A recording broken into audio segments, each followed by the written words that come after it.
Oggi inauguriamo un'opera che è stata iniziata negli anni precedenti dal nostro caro Anthony, ama delle passate opere e farla fruttare al meglio per il nostro territorio. Io ho poco da dire perché vorrei che è giusto che sia lui a inaugurare e a dirci due parole per negli anni, no? Io ho pure poche cose da dire, ma per un'energia, una freschezza nella realizzazione delle opere. Si sta pensando a un sistema complessivo di elisuperficie collegate, per cui il fine lavori è arrivato discretamente, sia per la consegna dell'opera, per la procedura espropriativa ci sono state delle difficoltà che abbiamo superato brillantemente. Un valore aggiunto è questa che si trova, come dire, in questo contesto importante, un valore aggiunto per la nostra comunità. Tutti con la polo. Avanti. Pronto Filippo? Vai.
È un punto di riferimento importante, poi la localizzazione è straordinaria perché è attaccato adiacente al plesso sanitario e al polo sportivo, quindi può avere anche una funzione di accompagnamento per le strutture sanitarie e di emergenza nel corso delle gare per gli sportivi.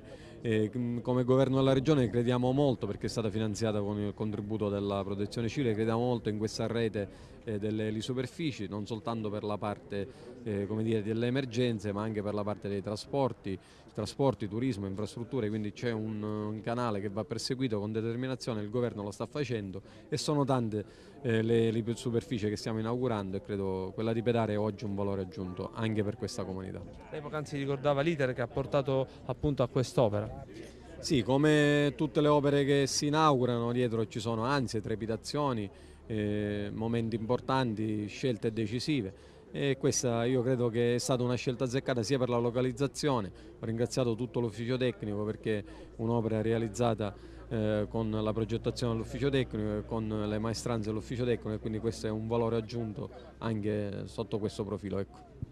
Sì, la previsione di quest'opera appunto è di innestarsi perfettamente in quel percorso che abbiamo fatto da decenni a questa parte sullo sviluppo turistico di Pedara. Crediamo che limitare l'uso di una superficie esclusivamente a un aspetto di emergenza sia troppo restrittivo per un'opera che ha speso fondi pubblici, quindi crediamo, e dato che ce lo consente il fatto stesso che il bando lo prevede del finanziamento, di creare un volano turistico tramite queste superfici per le persone che vorranno visitare l'Etna e quindi atterrare a Pedara e utilizzare Etna come porta d'accesso a Pedara.